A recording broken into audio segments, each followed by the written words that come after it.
We are surrounded here by the World War I exhibit, and if you haven't had a chance to browse through it, I highly recommend that you take that opportunity. You certainly do that after the lecture if you have not previously.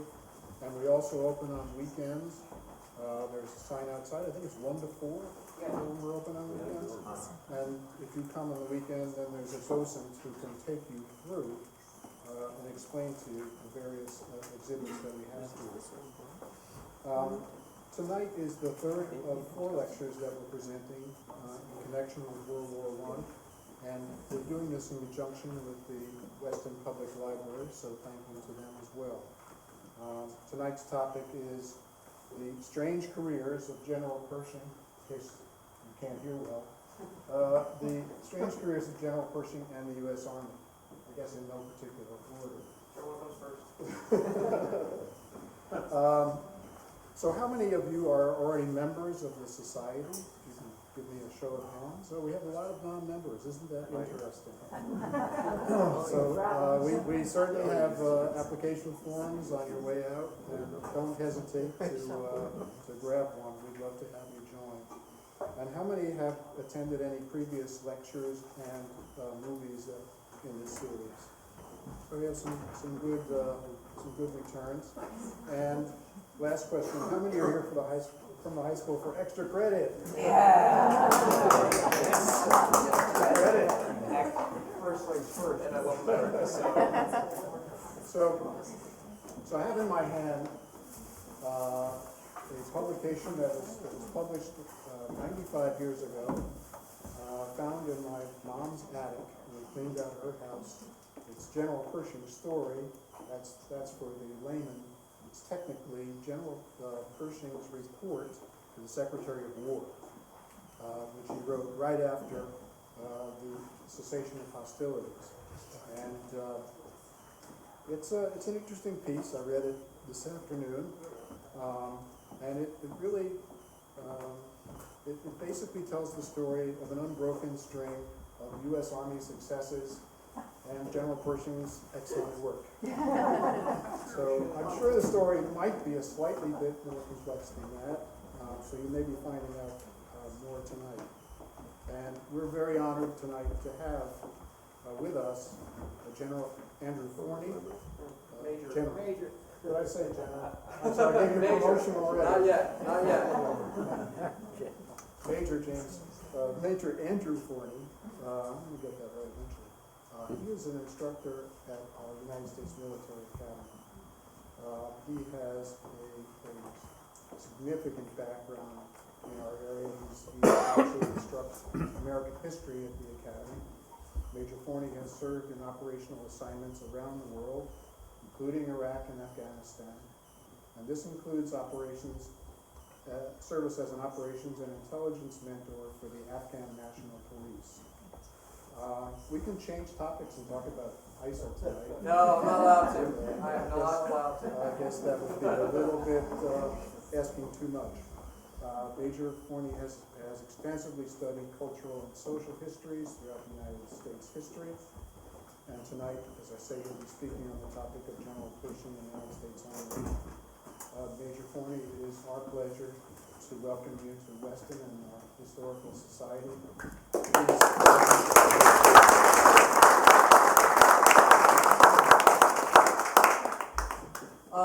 Thank you for having me. I've never been to Connecticut before. So I guess it's not many people who say you've never been to Iraq and Afghanistan, I've never been to Connecticut.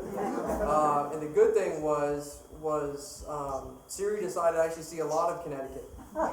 And so I drove through numerous neighborhoods and back roads to get here.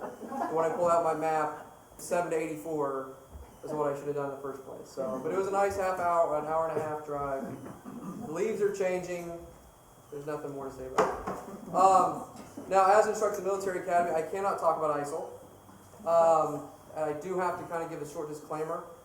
These are opinions, and this is and anything I say today is of my own thoughts and my own creation. It does not reflect the ideas of the military academy, of the Department of Defense, Department of the Army, Department of History, anybody else affiliated with the United States Army. This is mine and mine alone.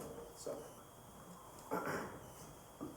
then Major Douglas MacArthur raced into the White House in the evening of 19 February 1917. He brought with him very big news recently telegraphed into the general staff where he served. Major General Frederick Funston, then the number 2 general in the U.S. Army, had unexpectedly died from a massive heart attack. Finding President Wilson and Secretary of War Newton Baker together, MacArthur delivered his somber news, remembering later that, had the voice of doom spoken, the result could not have been different. The silence seemed almost like that of death. Wilson broke the silence, asking Baker who could take Funston's place, both now and the ever-increasing likelihood that the U.S. would enter the great war currently raging in Europe. As MacArthur turned to leave the room, Baker asked the young officer who he thought it should be.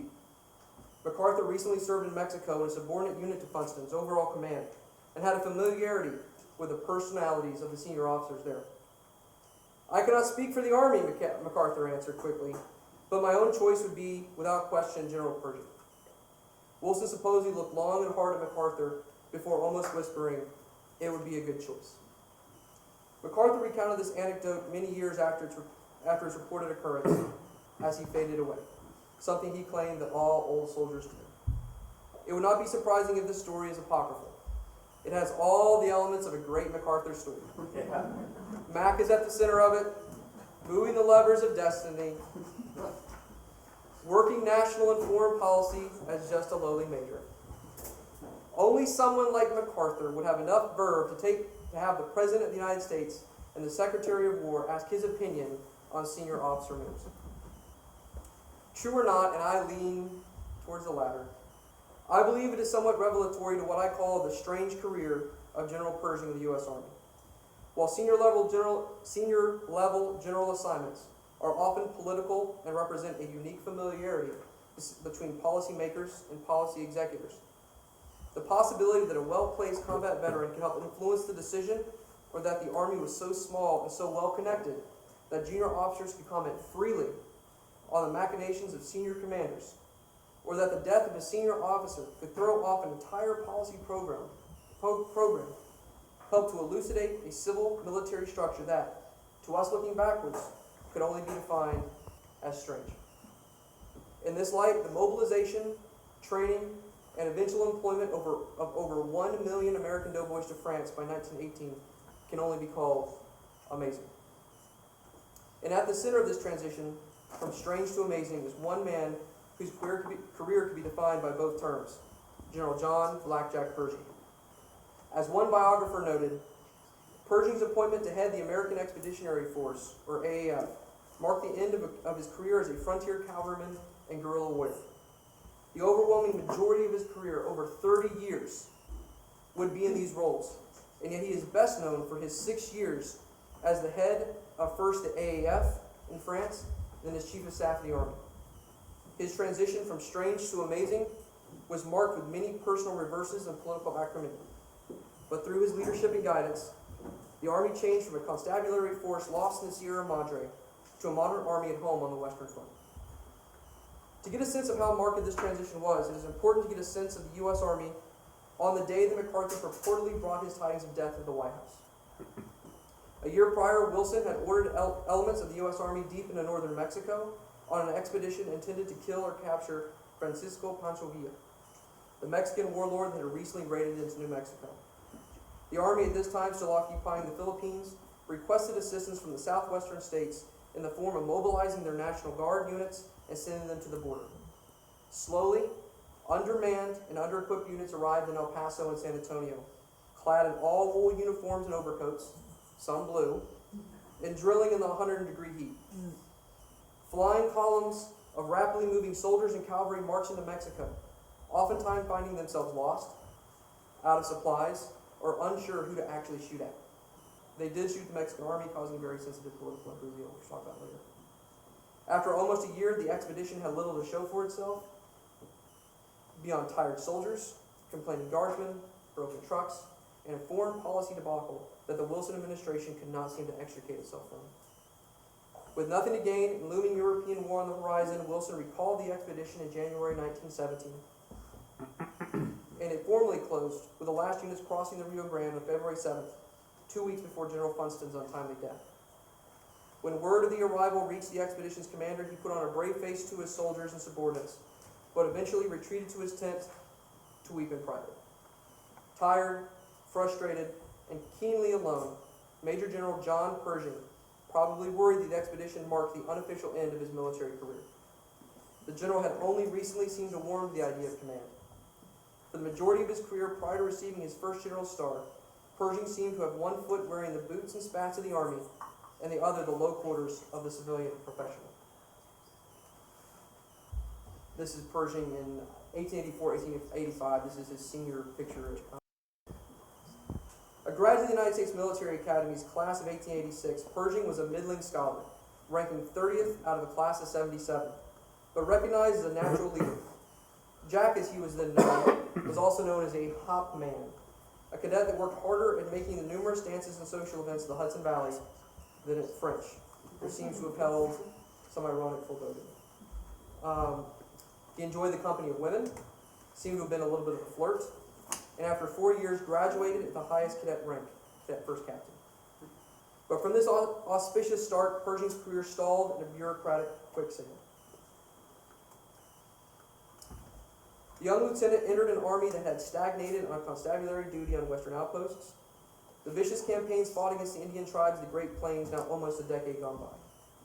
While his first unit did hunt for Geronimo in the rugged Arizona desert, Pershing saw no action, and plenty of the mundane were on frontier duty in an army without war. And it was not as if the American people clamored for war readiness at the time. The economy was good, industrialists and business tycoons grew into the giants of American capitalism we regard them as today. 2 oceans protected us from any significant enemy, and the frontier, ostensibly closed by the 1890 census, had become increasingly civilized. Small army budgets stymied both technological advancements and officer promotions. Pershing would languish as second lieutenant for 6 years, and then spend 6 more as a first lieutenant, only promoted briefly to major during the war in Cuba, before reverting to captain in 1901, a winding process that took him over 15 years. To give you guys some perspective today, I was promoted to major at 11 years. So, very slow. Although well regarded by his superiors, by 1891, Pershing had languished on frontier outposts, much as the Army appeared to have. While visiting family, Lieutenant Pershing applied for and was accepted as the new Commandant of Cadets at the University of Nebraska. Now, University of Nebraska is interesting because it was a land-grant college. The land-grant colleges had a stipulation that each would have a Corps of Cadets. So when you look at Virginia Tech, Texas A&M, University of Nebraska, at the time, all had a Corps of Cadets. Now, these were not formalized.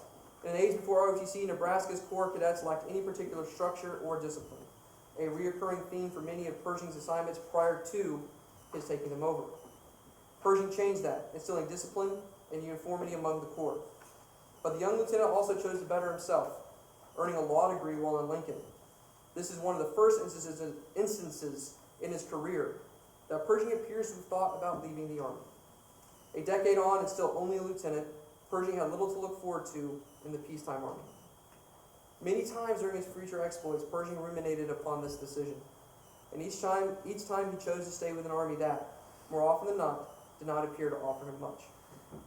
But Pershing decided to stay. And as so often happens, the Army rewarded this loyalty with further challenges. For Pershing, this entailed orders to Fort Assinbourne, Montana, where temperatures dropped to 20 below during the winter.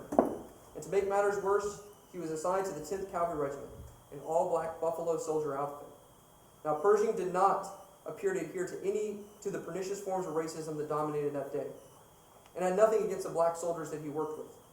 But he had to have known that such an assignment tended to signal a roadblock to any career advancement. The segregated army of the turn of the 20th century looked derisively upon black soldiers, often lumping their white officers along with them. Pershing made the best of the assignment, never quibbling of the nature of the unit publicly nor deriding the soldiers under him. And the black soldiers in his command appeared to have liked Pershing, respecting his even-handed treatment and level-headedness.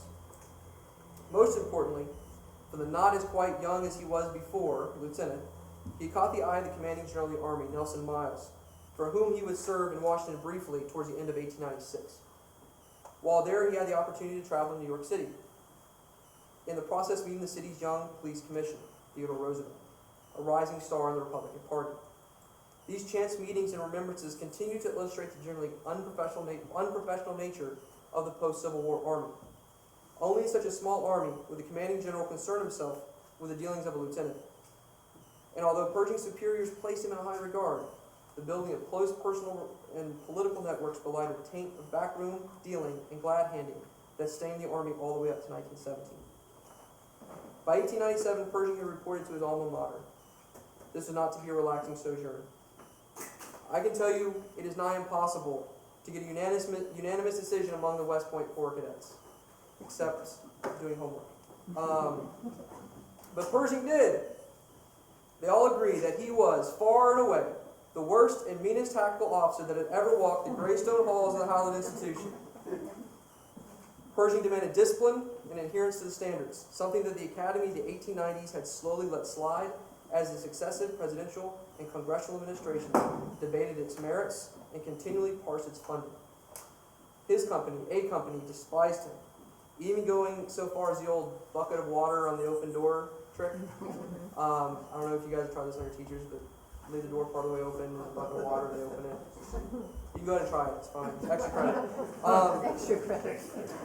Double extra credits, you are here today. Is your teacher here today? Okay, then we'll never know. He was warned by a do-gooder cadet, so he never got wet. Supposedly the janitor did. They even went as far as to silence him in the mess hall. Hundreds of cadets sitting silently and not moving upon his entrance, the ultimate form of disrespect. Pershing called the Corps to attention and dismissed them from dinner, their meals uneaten. It's while at West Point that he was awarded the moniker Blackjack, a nod to his service with the Buffalo Soldiers. It, along with the other profane terms they called him, was not said in order to be nice. So somebody asked me about where he got the name. Blackjack was the nice version of the nickname. Leaving the ignoble West Point posting, Pershing reported back to the 10th Cavalry during April 1898, just as the regiment embarked for its role in the upcoming war in Spanish Cuba. As a regiment's quartermaster, he became ensnared in one of the biggest failures of the U.S. Army has ever experienced in its storied history. The logistical anarchy that prevailed as the Army set to wage war just 90 miles from Florida. Crates of food sat on the dock in Tampa and rotted in the sun. Units lost their warfighting equipment, and rations provided to soldiers had expired in the weeks following Appomattox. Little improved by the time the Army landed in Cuba. If anything, the hot temperatures and pestilential mosquitoes only compounded the chaos. It is a testament to Pershing's skill and potentially his underhanded efforts that the troopers of the 10th Cavalry landed in Cuba with a full combat load. 3 days worth of bacon, hardtack, and coffee, his rifle and 100 rounds of ammunition, a blanket roll and shelter half, and a poncho. Because back then, that's all you needed. That's all you needed to fight was some bacon. All other amenities would have to wait. Once ashore, the cavalry quickly moved into position to assault Kettle Hill. It and its sister hill, San Juan, dominated the entry into Santiago, the last bastion of Spanish power on the island. As the troopers moved into position, the defenders greeted them with a withering fire. In the army for 12 years, this day, July 1st, 1898, was Pershing's trial by fire. By all accounts, he served with distinction. One fellow officer accounted him, quote, as cool as a bowl of cracked ice. Pershing moved about the line, ordered to motivate those troopers cowed by the fire, and helped move them forward. By the end of the day, the black soldiers had seized Kettle Hill and San Juan Hill and unhinged the Spanish defenses, a fact often overshadowed when one considers the cavalry unit moving on its left flank, the Rough Riders, and their boisterous young leader, Theodore Roosevelt. A truce was called in the fighting, and Pershing immediately began scrounging for ammunition, equipment, food, and clothing for his regiment. One rainy night, he was nearly run over by a mule team pulling a wagon with a driver aboard who he claimed, quote, was urging his team forward with all the skill, including the forceful language of a born mule skinner. Said mule skinner gave him a ride, and when the same mule skinner hosted a dinner in Pershing's honor some years later and asked him exactly what he said, he coolly replied, President Roosevelt, I cannot repeat what you said in the lady's presence.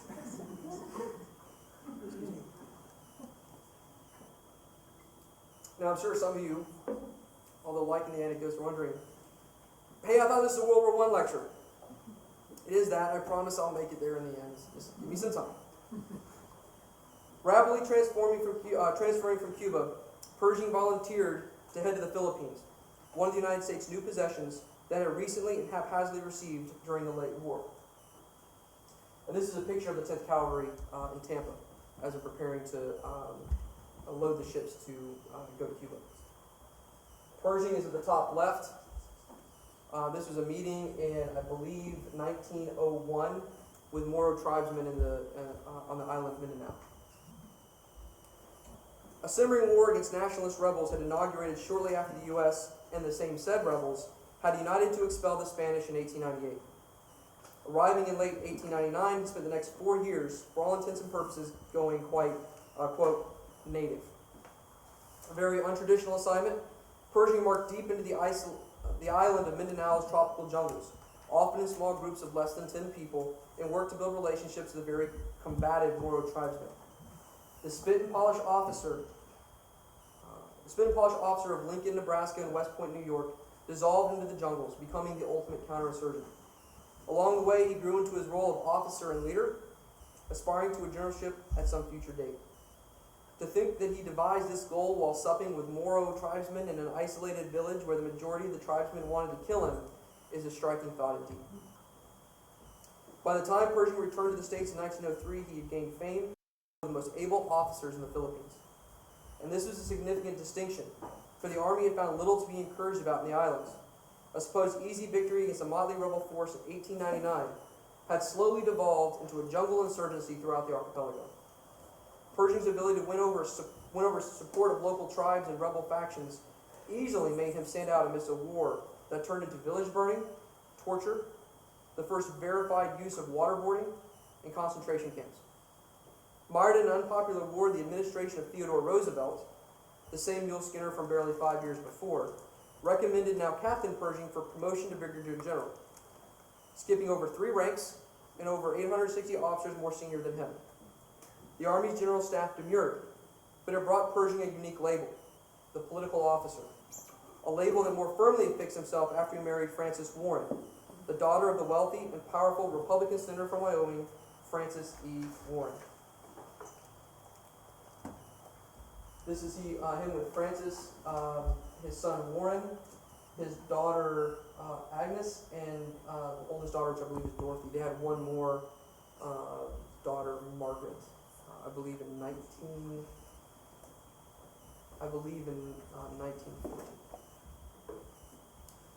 From all known records, the marriage between Jack and Frankie, as he called her, was one of deep love, showing no outward signs of being a marriage of convenience.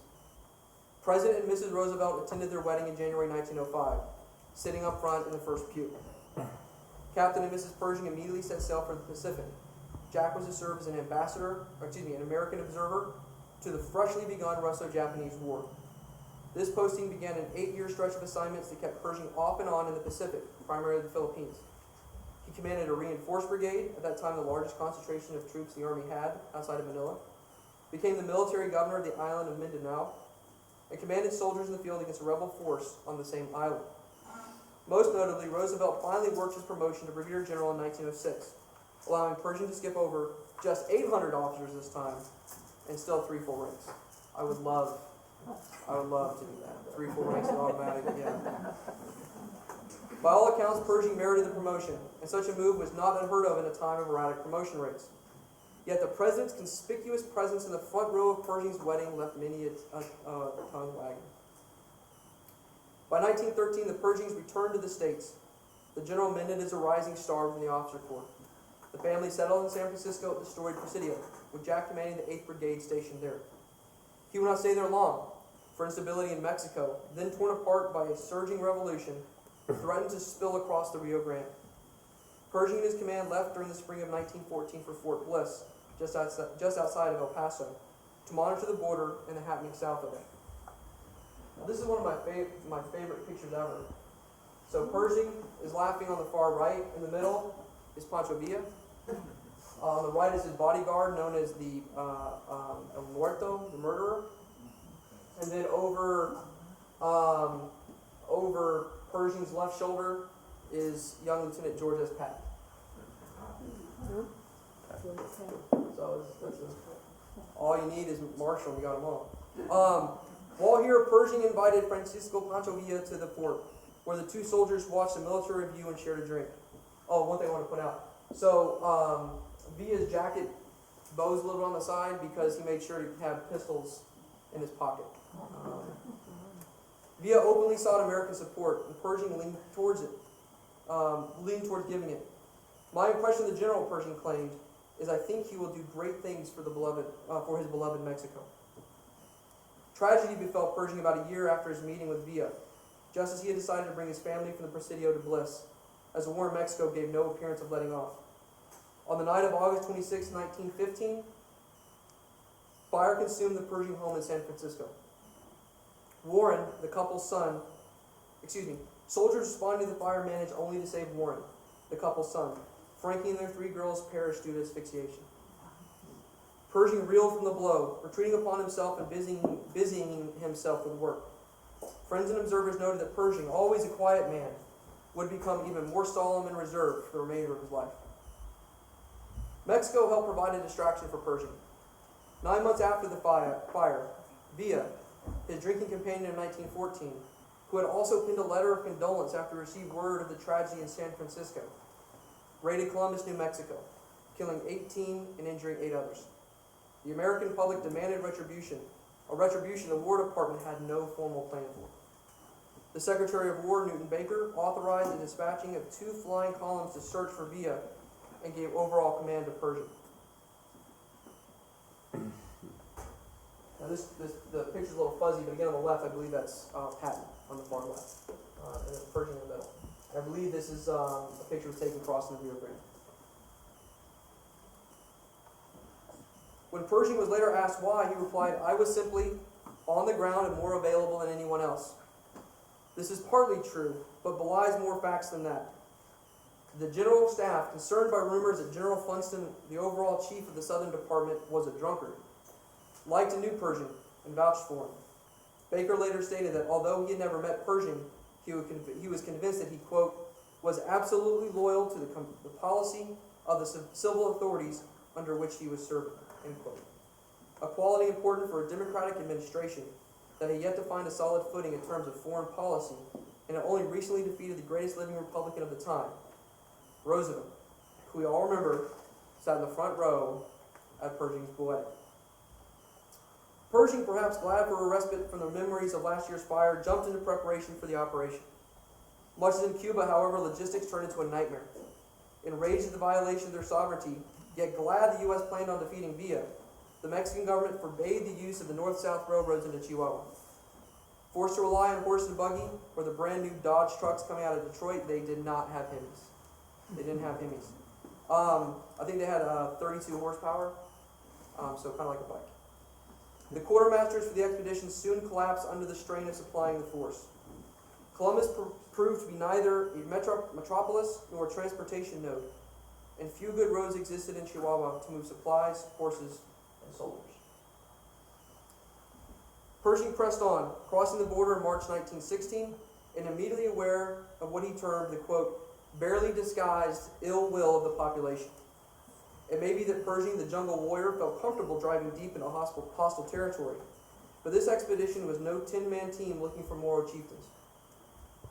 Pershing could never again expect the support of the population at any point during the campaign. In fact, the expedition could never really expect anything. Supposedly granted free passage by both the Mexican government and the army, U.S. forces clashed with Mexican troops at Parral 6 weeks into the expedition. A campaign to find Villa had instead found the Mexican army. With patrols in constant contact with regular Mexican soldiers and large Mexican units moving north of the border, ostensibly to stop banditry, but potentially looking north of the Rio Grande, the Americans decided to consolidate their lines. 2 months in, the expedition had appeared to have become at least a farce, and at its most, an all-out war. The Wilson administration had lost its taste for the Mexican fiasco and agreed that events had far outpaced the capture of Villa. By January of 1917, Secretary Baker authorized a withdrawal. Pershing had hoped that the presence of an American force in Mexico could be used to gain some concessions for security or trade. Instead, the force simply left, crossing the border much as it had done less than a year before, this time in the opposite direction.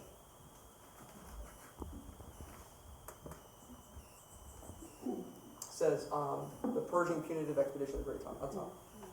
Now, that's a cartoon caricature of Villa because he had notionally been wounded in the leg at some point. So you see he's got a crutch and he's wound right there and he's throwing knives at Pershing who's tied to hands. What had the expedition proved? Operationally and strategically, very little. While the common perception of the campaign as being slow, lugubrious, and taxing are somewhat overwrought, the calling up of the National Guard to secure the border was regarded as a fiasco by all involved, exposing significant weaknesses in a system of mobilization that looked to be stretched to the breaking point very soon. Logistics never really caught up to the facts of the mobilization, and stories proliferated, again, of missing stocks and rotting food. The nature of the campaign also disincentivized a level of modernization. While Pershing made use of trucks and airplanes throughout the campaign, the rapid movement of the expedition and its bandit hunting nature precluded developments in armored cars, heavy artillery, and machine guns, all being used on the Western Front by 1917. As U.S. Army planners gauged the prospects of entry into World War I during the spring of 1917, they must have conceded that the Army embodied exactly what it was, a provisional force, not far from the constabulary duties of the late 19th century, that had issues projecting power 200 miles beyond its border, and had basically conceded to a stalemate against a nation fighting itself in an internal civil war. The Army did evince some positives during the campaign. As opposed to the slow, bumbling advances often portrayed by the press, Pershing's flying columns moved quickly and with verve. The regular Army exhibited discipline throughout the campaign, and junior leaders several times showed a tendency towards seizing the initiative in the absence of clear orders. As stated before, Pershing did oversee the first steps toward modernization of the force, incorporating air trucks and even motorcycles into the advance. I had a picture that I didn't bring with me, but it's a motorcycle with a machine gun loaded as a sidecar, which I think would be the best ever. The expedition, although fraught with its own problems, showed a marked departure from the Army that bumbled its way through Cuba not quite 20 years prior. That said, as Pershing ruminated about his future after the expedition, he had to have viewed it with some trepidation. The press linked Pershing with the expedition from the start, some papers going as far as naming it Pershing's expedition. Pershing had gained promotion to Major General during the campaign, but this garnered him little solace. Still depressingly alone, he had to acknowledge the possibility that, as the nation slid fully into the Great War, there's a good chance that he will be left at home. As we know, this was not to be. Two main reasons for selecting Pershing to overall command of the AAF stood out for the Wilson administration. First, and the most pragmatic of the two, Pershing was the only general in the U.S. Army that had commanded a large contingent of forces and had experience with campaigning. Granted, this was only 11,000 soldiers, a far cry from the planned millions, but the fact of the matter was that the officers that led the mobilization and campaigning of the Spanish-American War, inauspicious as it was, were all dead or retired. The Army resorted to constabulary duty and counterinsurgency operations after the war, and a generation of officers came of age with little experience managing units above the battalion level. Early measures had been made to build professionalization within the officer corps, first with the Staff College at Fort Leavenworth, and then at the War College at Carlisle Barracks. But this transition had not yet expanded fully throughout the Army, and had yet to be validated in combat. Wilson and Baker recognized that any issues of the punitive expedition had lain at the national level, while well above the control of Pershing, the ground commander. Second, Pershing, despite the rumblings during the early part of the 20th century, was not political.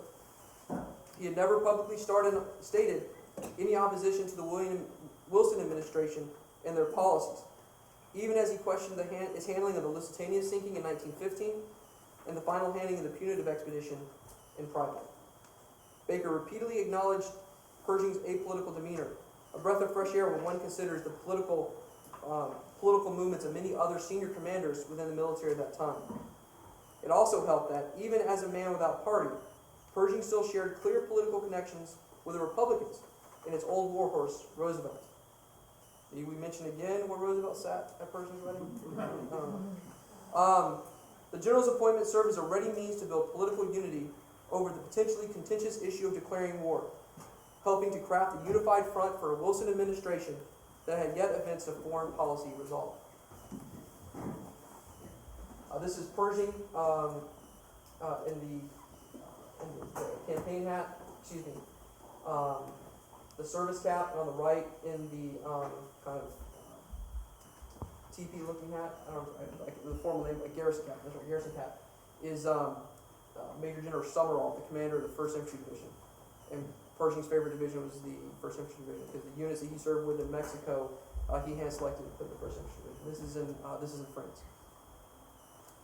Pershing readily accepted the appointment, a promotion, and the responsibility of building an army from scratch. At the April 1917 declaration of war, the nation could call on approximately 270,000 officers and soldiers to man its new army, only reaching this number by fully detaching the regular army from its constabulary and guard duties and mobilizing the entire National Guard. This is a far cry from the anticipated millions needed to make an impact on the Western Front. And manpower proved only one of many issues for the AAF. The War Department had yet to agree on which machine gun best would serve the Army's needs in France, although they had been used ubiquitously by the contending European powers for over 3 years. Contracts had to be arranged so that American soldiers could fire French cannons, drive French tanks, fly British airplanes, and wear British helmets. Given that the majority of his career had entailed duty either on the frontier or against smaller bands of rebels, tribesmen, or bandits, one could potentially have excused Pershing if he had lagged behind in creating a professional and modern force to fight in the trenches. To his credit, Pershing rose to the occasion. From the onset, Pershing placed planning and logistics as his top priorities. He had witnessed too many operations and campaigns stalled due to lack of well-thought-out orders and a lack of supplies. He assembled a staff of superstars around him, to include George Marshall, Dwight Eisenhower, and George Patton. He drove home the primacy of planning among these junior officers, turned the tables on the notion of the officer leading the charge, and inevitably being killed, that had dominated American arms since the Civil War. He ostensibly took over the French rail system, improving a national infrastructure that had not been updated to meet the realities of bring millions of doughboys across the Atlantic. If you ever go to France and you take a rail line that goes from east to west, thank Pershing. As these soldiers arrived, he established staff schools on the Leavenworth model to train newly commissioned officers and National Guard officers on the dynamics of battalion above operations, which no one else besides Pershing had really ever done in the United States Army. He encouraged observation of English and French units and established training schools that taught individual soldiers the dynamics of trench warfare. Other training courses taught American technicians how to use cannons, fire machine guns, dig trenches, integrate tank and infantry attacks, and respond to gas attacks, mainly through Stubby the dog. Pershing demanded a steep learning curve for the AAF, and for the most part, it met it. Central to Pershing's concept of the AAF was the notion that it would fight as its own independent body. This ran counter to the notions of the French and the British. From the moment of the war's declaration, both sides had sought an amalgamation, or the infusion of fresh American bodies into British and French units. This was the last thing that Pershing wanted. He viewed his new allies cagily, seeing them both as battle-scarred by 3 years of war and unable to think past the tunnel vision of attrition-minded trench warfare. The United States did not intend to send millions of its loved ones overseas to simply die in the meat grinder fashion that had typified the actions on the Somme and at Verdun. Possibly, as a reward for his apolitical nature, Pershing received full carte blanche from Wilson and Baker to handle the AAF as he saw fit, pushing back against Allied demands of amalgamation. While Pershing did concede to early arriving American divisions, serving in the line to help stymie the German spring offensive of 1918, he was finally granted an independent portion of the battlefield and full autonomy for the AAF within their Allied warplanes. This is the centerpiece, I believe, of that photo over there. This is looking into the no man's land prior to the Meuse-Argonne offensive. As the 1st U.S. Army waited with bated breath to attack into the St. Mihiel salient on 12 September 1918 and execute the first wholly independent American operation of the war, Pershing stood behind the front lines and waited until 1 a.m. when 3,000 artillery pieces roared against German positions. 4 hours later, Junior officers blew their whistles, and the soldiers went over the top to smash German positions in the exposed salient.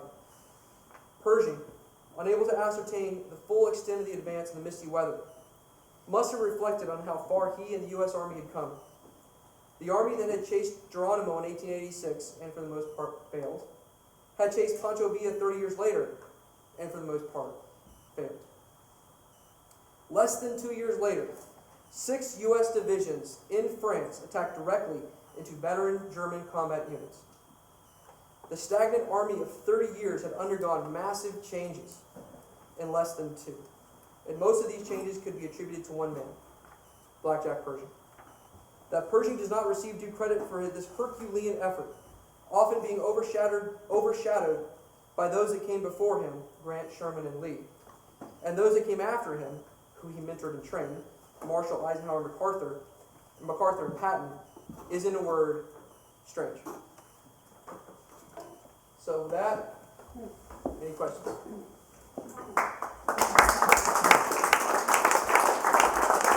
What was his rank at the end of World War I? This is interesting. He was Pershing is the only 6-star general in the history of the United States. He was a 4-star general when he went over to France in 1917, and he was promoted to 5 stars to compete with the British and French field marshals. Is that a permanent rank or a temporary rank? The 6-star? Yes. I would have to look, but it was given by Congress, as authorized by Warren G. Harding as recognition for his service, and when he was made Chief of Staff of the Army, and then I believe that rank was done away with toward the end of the 1920s. So as Chief of Staff, he was a 6-star general. He wore the rank of 6-star general. Yes. Thank you. Did I win a trivia bet for you? He actually outranked George Washington. And maybe that's why they did away with it. I'm not sure. So that's basically why the 5-star generals were formed in World War II. Is that correct? To compete with the ranks of the European. Right, and at that point you had the 4-star general, much like we have now. You have the 4-star generals and no 5-star. And then I believe in 1944, a little bit after Operation Market Garden, Churchill created a rank for Montgomery, Field Marshal of the Empire, so that he would outrank Eisenhower. And then Eisenhower was promoted to 5-star and Commander-in-Chief. Sometimes your allies. So, yes, sir.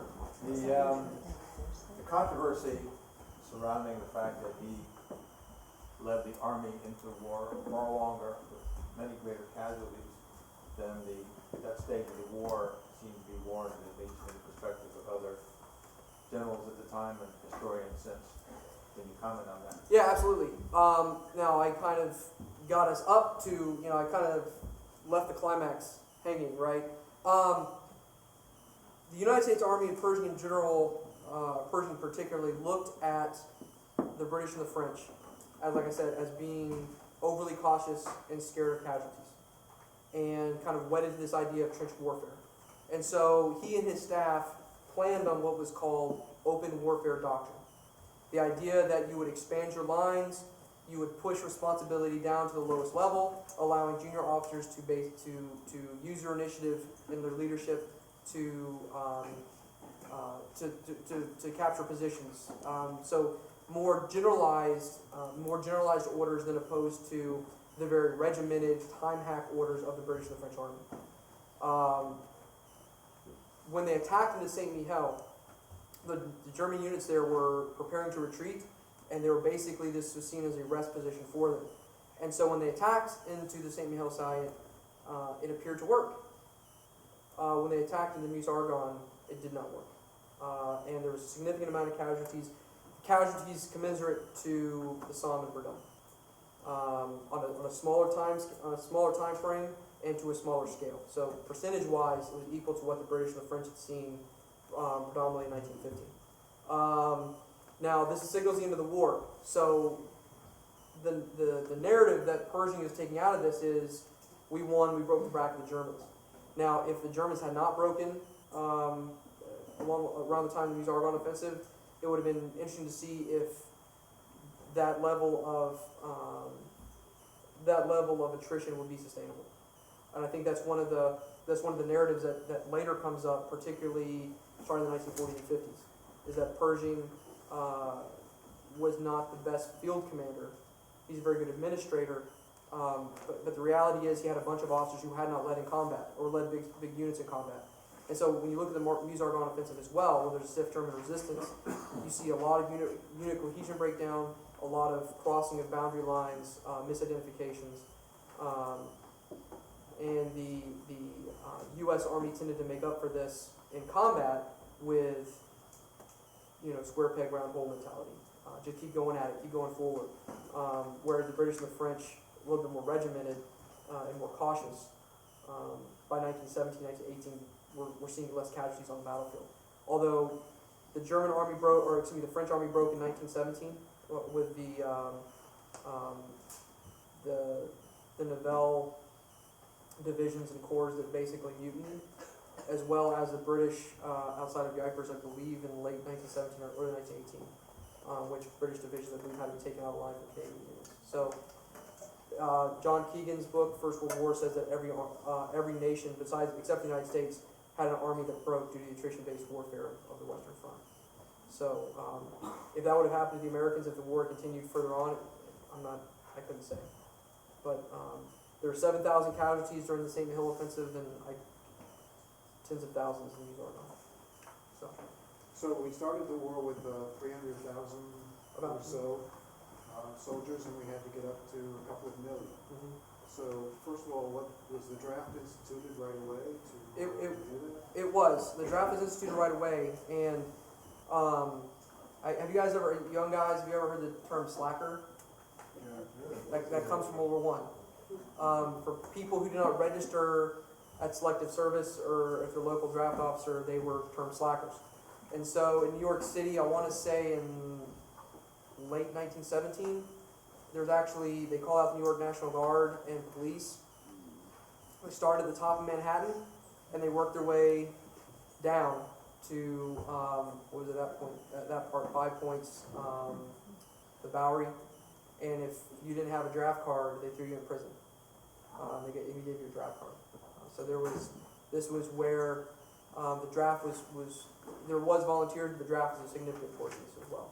So then they sent Pershing over, if I recall correctly, without the army, sort of in advance, to figure out what the French and English were doing and how he could be helpful.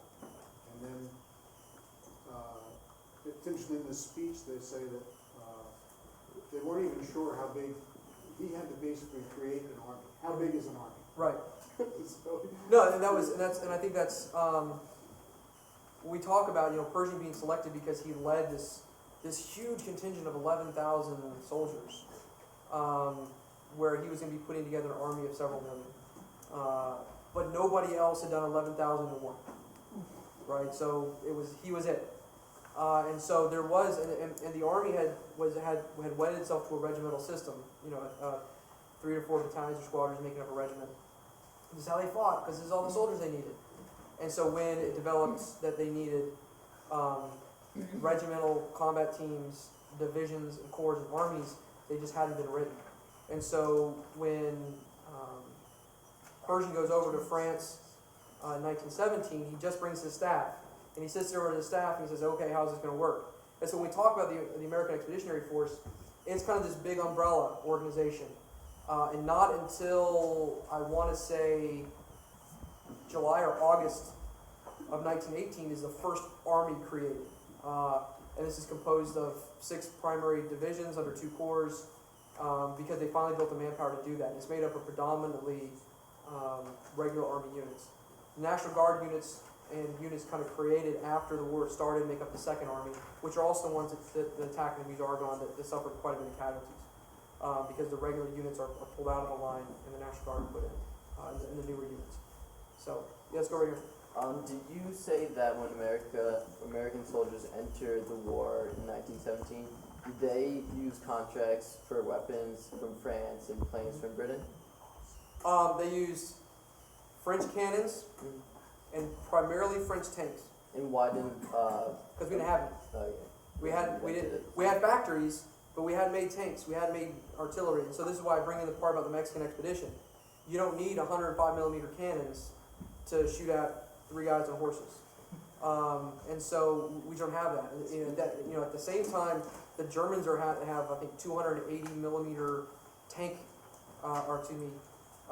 cannons on trains, railway guns. Yeah, and so it's an issue of scale.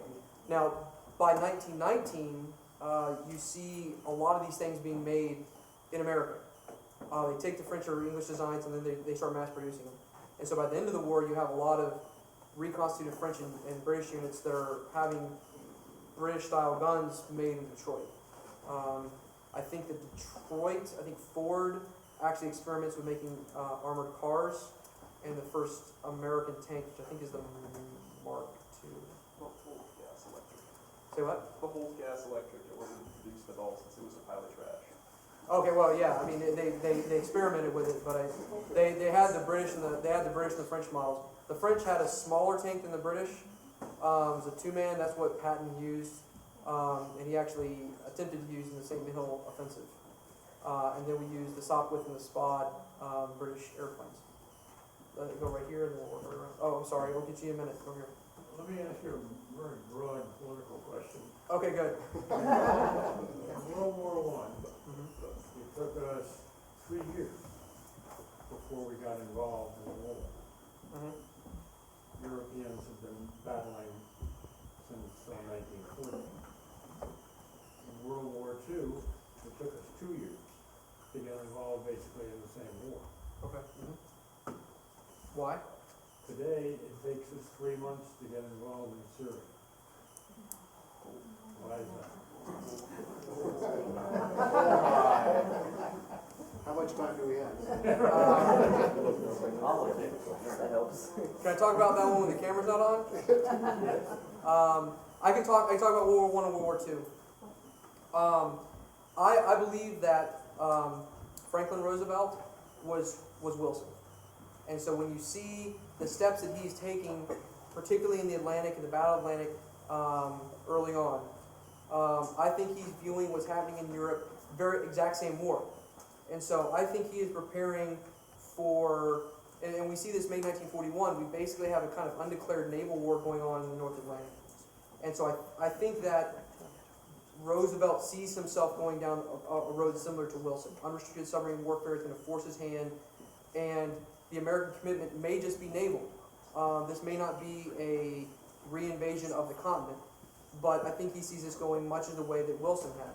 He was Undersecretary of the Navy under Wilson, and so I think this is his conception. And then Pearl Harbor, while there have been rumblings of the Japanese, I don't think that he was prepared for that, and so that kind of juked his timeline a little bit. But we see this, the Germany First policy, the emphasis on the Battle of the Atlantic. I think he was very much Wilsonian in that regard. And I think a lot of this goes to trade for the most part. 1914, we're trading as much as everybody. And the British blockade, I think by numbers, kind of steers a lot of our trade to England. If you want to make money, you can't go through the blockades, you're going to go to England. And it's the British do an outstanding propaganda campaign, basically with Lusitania, with mines, with submarine warfare, that really turns the American public. And I think the Zimmerman telegram seals the deal, and I think it's often overshadowed. I have gone back and forth on this. I can't tell. I don't necessarily believe that the Zimmerman telegram was outreach from Germany to Mexico. Does everyone understand what the Zimmerman telegram was? Okay, Zimmerman telegram, British intelligence, and this is very convenient. British intelligence decoded this telegram supposedly from Germany to Mexico, saying, if the United States goes to war with us and you side with us, we'll give you back Texas, Arizona, California, and New Mexico. This is, as far as I know, and if there's anybody here in the room who can confirm it for me, I would please. I have not heard confirmation that that this is official German policy. And so there are several thoughts that this may have been a double agent, that this may have been a manifestation of British Secret Service. But it conveniently shows up, and the British sure waste no time in showing it to us. And so I think when you look at the problems that the Wilson administration was having in Mexico, this is the icing on the cake. going forward. And this helps them to really kind of this is the nail in the coffin. Because you gotta remember, November 1916, Wilson gets elected on "I kept us out of war." Less than 6 months later, it is a war to save all of humanity. So I think that's a very quick transition. That I think FDR is waiting for something like that to happen. And we can talk the other stuff later. Yes, sir. Back to Black Jack. Yes, sir. He made his way up in the political world of Washington by agreeing to take orders from either side. Mm-hmm. That was basically, here's a Republican who will work with Democrats. Right. Do you think after the war is over and the veterans are routed from Washington, D.C. when they demand their war bonus, Mm-hmm. do you think that impugns his reputation as once again taking orders from up above? Well, by the time you're talking about the bonus army. That's right. So for those of you who don't know, the bonus army at the onset of the Depression, much like every time there's an economic downturn, the veterans get it worse. And so after World War I, the veterans of World War I, because we didn't want to put them on the dole and then just to not work, because heaven forbid we take care of veterans, we take their pension and we split it in half. The first up front and then a bonus to come later. And I believe it was 20 years after the cessation of the war, so it would have been 1940-41 was they would receive it. However, late 1920, early 1930s, 31 I believe, because they marched on Washington and they demand their bonus because they can point to unemployment data in which veterans are being much more hurt by the economic downturn than the average citizen. And they say, hey, give us the bonus now, give us the rest of our bonus, that way we can feed our families. And when they're told no, and Hoover refuses to even meet with them, they can't basically, in an early form of the Occupy movement, they encamp right off the mall. Hoover calls out the DC police. The DC police are strongly made out of former veterans, and they will not take action against the bonus army. So he calls MacArthur and says, MacArthur, will you kind of clear these guys out? And MacArthur says, absolutely, I'll clear them out. And he says, Patton, what do you want to do? And Patton's like, let me get some tanks. And so they get some tanks, and the soldiers put on bayonets, and I think this is probably one of the darkest moments of our history. We push the veterans, the bonus army, into the Potomac River and set fire to their stuff and beat them. At this point, Pershing is retired. Following his retirement, he's very active in veterans organizations. I couldn't tell you if he had any comments directly related to the bonus army. I couldn't. I'm not sure. But I know he's very active in the VFW, the American Legion, following the war. And so he becomes spokesman for these groups. I think he transitions very quickly to being an advocate for veterans. And I'm not 100% sure what his response to that would be. MacArthur's vilified in the press, and the press, he actually says that he's going to tell two of the reporters he's going to sue him for slander. And they said, if you sue us for slander, we'll tell them about your mistress you've got in the Astoria Hotel downtown. So he's like, oh, okay, I guess I'm not going to sue you, and he goes back to the Philippines. Any more questions? Yes, sir. Was Pershing in the Second American Expedition reports to Russia? No, he was not. So you've got the elements of the U.S. Army that go into Siberia and secure Vladivostok basically sided with White Russians at the end of during the Russian Civil War. He's not involved. Fairly quickly after World War I, he comes back and he takes over as chief of staff of the army, and he basically oversees the demobilization now of these millions of soldiers who were in France. All right. Yes, sir. Would you comment on the influence of Pershing in renewing the awarding of the Purple Heart? Yes. It had not been awarded for some time. Sporadically, and it hadn't been codified. And so I had a friend who's at West Point now, who's going to law school, who actually went back in the post-Civil War era, and he found out that most of the medals of honor that were awarded post-Civil War era were actually awarded illegally. So there was not a codified awards process or a clear codified awards process during this time period. And so what Pershing does is, because we do have a lot of casualties, he reinstitutes the Purple Heart and sets up kind of the the measurements in which we grant it. So, the sworn statement and a doctor's certificate, you will receive a Purple Heart. And so he does reinstitute this as a way to. The reality is, saving the hill, and of course of a couple of days, you have 7,000 casualties, and so that's a way to honor them. That's what he does. Yes, sir. Just one last question. No problem. What was the major campaign in the First World War where the French unleashed that tremendous artillery barrage and went on for a couple of days? It was the largest artillery barrage that was ever taken. I believe it was at Verdun. I believe it was at Verdun.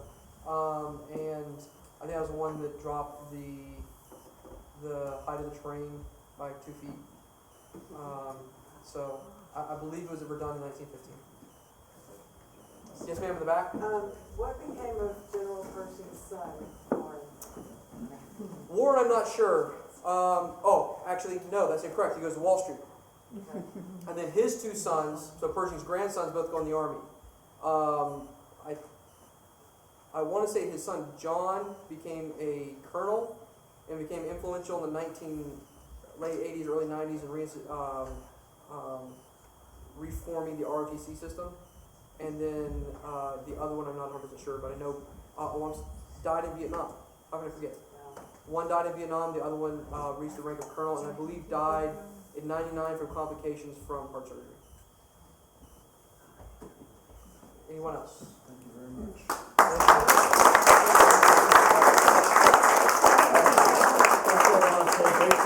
Based on your report tonight, I'm going to recommend you for the rank of general. I don't want it. Not with questions like that. So, folks, there is, as I said, you can feel free to browse the museum. We have a lovely room full of refreshments over here with cookies and iced tea, etc. Thank you again. Thank you for having me.